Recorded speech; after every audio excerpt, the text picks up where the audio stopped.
యేసుక్రీస్తు శక్తిగల నామములో మీ అందరికీ శుభములు. ప్రియమైన దేవుని బిడ్డలారా, మరి దేవుడు మరొక వాగ్దానాన్ని మన బ్రతుకుల్లో అనుగ్రహిస్తున్నాడండి. మరి ఈ దినము దేవుడు మనకిస్తున్న వాగ్దానము 1వ దినవృత్తాంతాల గ్రంథము 22వ అధ్యాయము 13వ వచనము. నీవు వృద్ధి పొందుదువు, ధైర్యం తెచ్చుకొని బలముగా ఉండుము, భయపడకము, దిగులు పడకము. మరి ఈ వాగ్దానంలో ఆదరణకరమైన మాటలు ఏంటంటే, నువ్వు ఎప్పుడూ వృద్ధిలోనే ఉంటావంట. మరి ఎలాగా ఆయన ఆజ్ఞలను అనుసరిస్తూ వాక్యానుసారంగా నడుచుకుంటూ ఉంటే ఎప్పుడు కూడా లేమి అనేది నీకు కలగకుండా, తగలకుండా, బాధలు, సమస్యలు, ఏ బలహీనతలు అవేమీ రాకుండా నిన్నెప్పుడు కూడా ఆశీర్వదిస్తూనే ఉంటాడంటండి. నువ్వు ఆ ఆశీర్వాదాలు పొందుకోవాలి అని అనుకుంటే వాక్యానుసారంగా నువ్వు నడుచుకోవాలి. అంతే కదండి. మరి బాధలు వచ్చాయని మనం కృంగిపోకూడదు, నిలబడాలి ధైర్యంగా. దేవుడు మన వెనక ఉన్నాడని, మన ముందు ఉన్నాడని, కుడి ప్రక్క ఎడం ప్రక్క ఆయన ఉన్నాడని మరి అనుకుంటూ ధ్యానించుకుంటూ ముందడుగు వేయాలన్నమాట. ధైర్యంగా నడవాలి, ధైర్యంగా నిలబడాలి. అప్పుడే దేవుడు నీకు తగిన బలాన్ని ఇస్తాడు. ఆత్మీయమైన బలం అండి, శారీరకమైన బలము కూడా దేవుడు నీకు ఇస్తాడండి. మరి ఎప్పుడు కూడా నిన్ను దిగులు పడొద్దు అంటున్నాడు, బాధపడొద్దు అంటున్నాడు.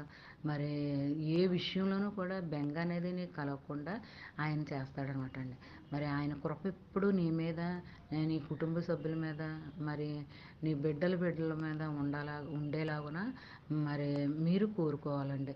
ఆయన కృప ఉన్నంత కాలము కూడా మనము మన దగ్గరికి ఏ కీడు అనేది రాకుండా దేవుడు చేస్తాడనమాట అండి. మరి ఈ వాగ్దానం నీ జీవితంలో, నా జీవితంలో, మన అందరి జీవితంలో జరగాలని కోరుకుందాము. అంతే కదండి. ఈ చిన్న వాగ్దానం మైండ్లో పెట్టేసుకొని ప్రతి క్షణము కూడా సమయం ఉన్నప్పుడు ధ్యానించుకుంటూ ఉంటే మరి ఈ వాగ్దానంలో ఉన్న ఆశీర్వాదం దేవుడు పొందుకునేలాగా నిన్ను, నన్ను, మనందరినీ చేస్తాడనమాట అండి. మరి ఆ వాగ్దానాలు మనం పొందుకోవాలని అనుకుంటే మరి ఆయన సన్నిధిలో మరి నిలవబడి ప్రార్థన చేసుకుంటూ ఉండాలండి.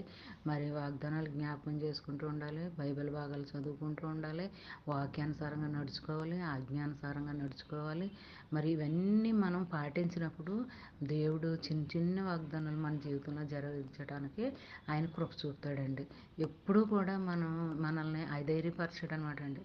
ధైర్యంగా ఉంచుతాడండి, వృద్ధిలోకి తీసుకొస్తాడు నిన్ను, నీ పిల్లల్ని సమస్తాన్ని జరిగించేవాడు ఆయన కాబట్టి మరి కుటుంబ సభ్యులందరినీ కూడా దీవిస్తాడు, ఆశీర్వదిస్తాడండి.